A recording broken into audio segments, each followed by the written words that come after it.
Dear students, आज का हमारा टॉपिक है सोल्युबिलिटी।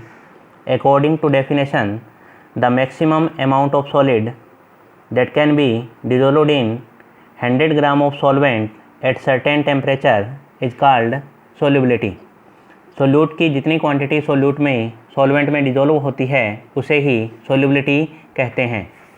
इसे कौन कौन से फैक्टर्स जो हैं अफेक्ट करते हैं, तो इसमें फर्स्ट आ जाता है अपने पास में सॉलिड इन लिक्विड, यानी सॉलिड जो है जब इसको लिक्विड में डिसॉल्व करते हैं तो इसमें फर्स्ट जो है अपने पास में फैक्टर आता है नेचर ऑफ सोल्यूट। तो यहाँ पर एक रूल जो है वर्क करता है लाइक डिसॉल्व लाइक।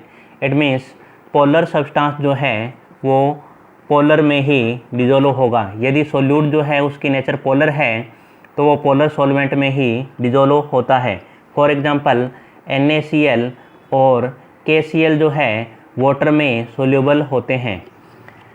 बट यहाँ पर नॉन पोलर सॉल्वेंट जो है for example I2 and S8 जो हैं CCl4 कार्बन टेट्राक्लोराइड या CH2 कार्बन डाइसल्फाइड जो कि नॉन पोलर सॉल्वेंट हैं उसी में डिसॉल्व होते हैं। सेकंड अपनी बात करते हैं टेम्परेचर की।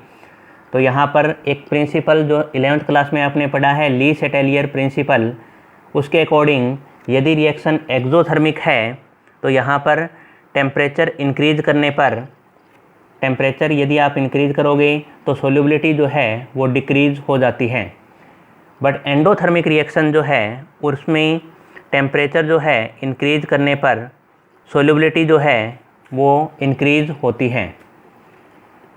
थर्ड अपने बात करते हैं प्रेशर की। तो यहाँ पर सॉलिड जो है वो इनकम्प्रेसिबल होता है, प्रेशर का इसके ऊपर कोई इफ़ेक्ट नहीं होता।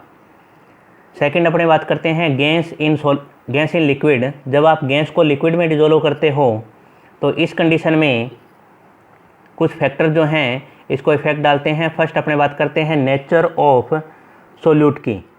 तो यहाँ पर नेचर जो है गैस की किस टाइप की है, यदि गैस नॉन पोलर कंडीशन में है तो वो नॉन पोलर जो है सॉल्वेंट में ही डिसॉल्व होगी। फॉर एग्जांपल HCl जो गैस है वो वाटर में डिसॉल्व हो जाती है, बट ये बेंजीन या ईथर में डिसॉल्व नहीं होती। सेकंड अपने बात करते हैं यहाँ पर टेम्परेचर की।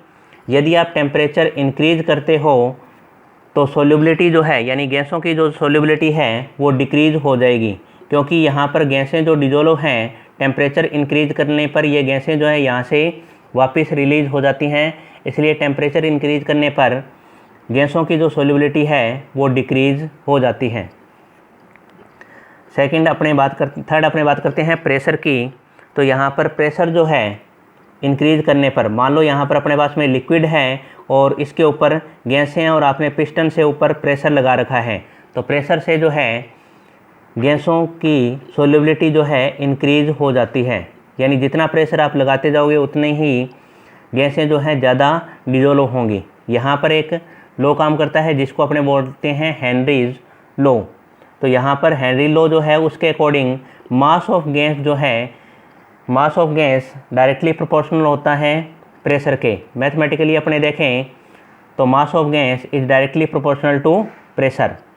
यहाँ पर हेनरी लॉ जो है उसकी कुछ एप्लीकेशन है, जैसे जो कोल्ड ड्रिंक है उसमें कार्बन डाइऑक्साइड CO2 गैस जो है वो प्रेशर से फिल होती है। इसी प्रकार से हिल स्टेशन जो ऊंचाई वाली जगह हैं वहाँ पर ऑक्सीजन की कमी होने के कारण उन लोगों में एनोक्सिया जो है डिजीज़ हो जाती है।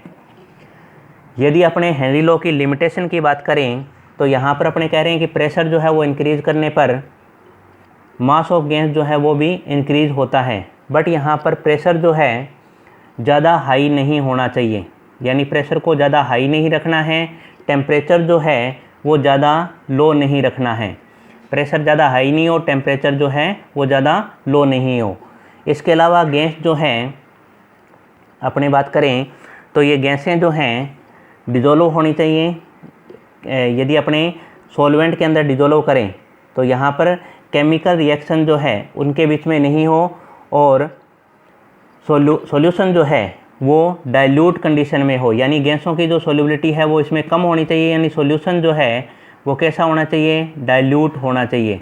इसके अलावा गैसें जो हैं सॉल्वेंट के साथ में केमिकल रिएक्शन न करती हों। तो यहाँ पर हेनरी लॉ जो है उसकी 4 लिमिटेशन जो है होती हैं। फोर्थ अपने बात करते हैं प्रेजेंस ऑफ अदर सोल्यूट। यदि किसी सॉल्वेंट में पहले से ही आपने कोई सोल्यूट डिजोल्व कर रहा है और उसमें और कोई अदर सोल्यूट जो है वो आप डिजोल्व कर रहे हो, तो यहाँ पर सोल्युबिलिटी जो है इसकी क्या हो जाती है, डिक्रीज़ हो जाती है।